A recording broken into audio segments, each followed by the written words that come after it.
Hello and welcome to another Monday with Marie. We are a bit late. We're starting a little bit late this Monday. I had some technical difficulties, but we're on. Yay! Okay, so with that, let's jump right into our program.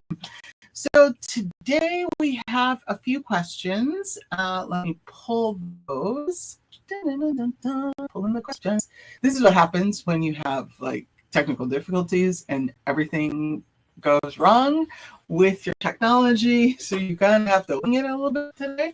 And plus, I'm alone today, so I did not have the help that I normally get. Let's go. Okay. Here we go. All right. So our question comes from Joe.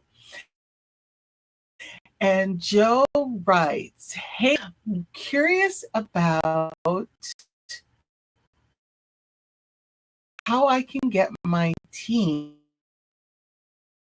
to be a little bit more enthusiastic when it comes to starting projects and get the energy level up when it comes to starting projects. Okay, Joe, that's a really good question. So basically, it sounds like you've got a team that when you're starting projects, so a couple of things. One, if you know, because sometimes projects get thrown at you, but if you know a project is coming, you can start by sort of letting the team know when the next project is coming, talk a little bit about the project, but more importantly, talk about how the project is going to affect the end user, meaning the customer. A lot of times we forget that many of us are motivated by, and so just giving people that context of here's who we're going to impact, here's how we're going to affect people's lives. And then if you've got people that are motivated a little bit more to that conversation, what they will gain from. So a little bit of what's in it for me. So what's in it in terms of the end goal for the client, the customer, the outcome of the project, who is going to be affected by that, and then throwing in a little bit of that end goal of what's in it for me. How is that going to affect me? I think those 2 points will cover a good span of people in terms of being able to get people excited about the project, because you're starting with to just kind of go, okay, I get it. This is what's going to happen. This is, who we're going to affect. I hope that's helpful, Joe. Oh, one other quick thing when we talk about getting people excited is don't forget to set milestone meetings to sort of remind people when the project gets tough, what the outcome is going to be. And really get to know your team as you're doing projects, because you will start to begin to see what really motivates them, what gets them excited about the project, and you can use that throughout the project to keep people's energy levels up.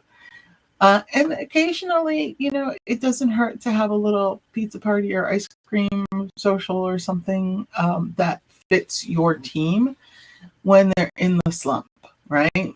Just that little bit of, hey, you know what? Let me bring in lunch for you guys. Or let me, have you guys leave a little bit early.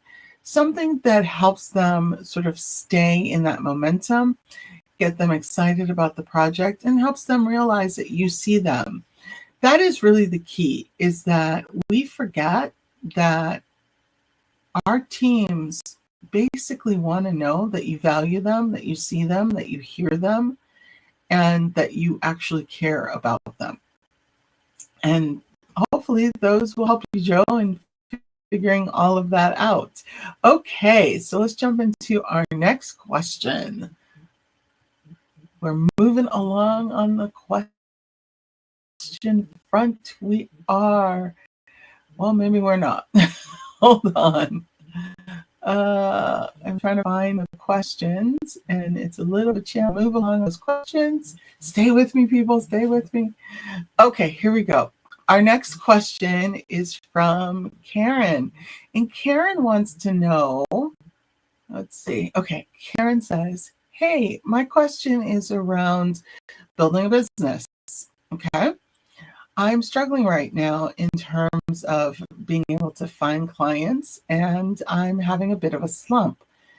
What can I do to help move that along? Oh, Karen. Well, Karen, this is a really good question because many of us are in that right now due to the economics of the current economic situation, I should say. And in a multiple way, the economics are affecting us.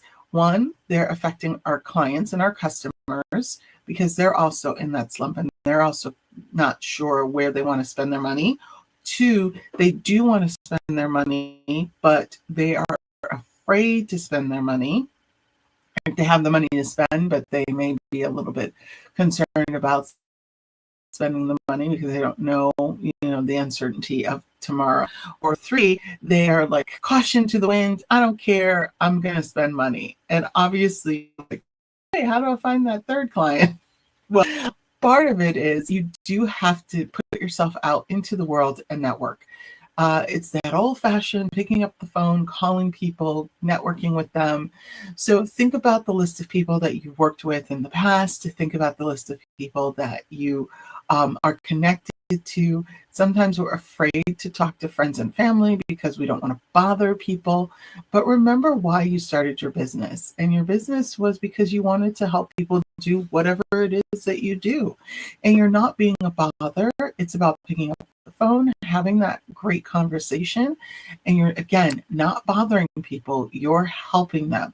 So if you start in your mind, I'm actually helping people, I'm actually bringing something positive to the world, then it'll be much easier to pick up the phone and have the conversation. And listen, when you pick up the phone, this is something I tell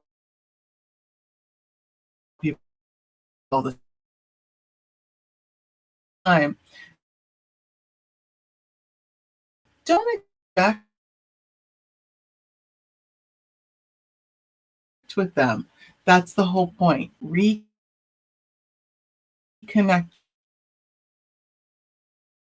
with them. All right, Karen? Okay, well, with that, I'm going to say have a great Monday. I hope your Monday is going to be beautiful and your week is going to be beautiful. All right, bye for now, guys.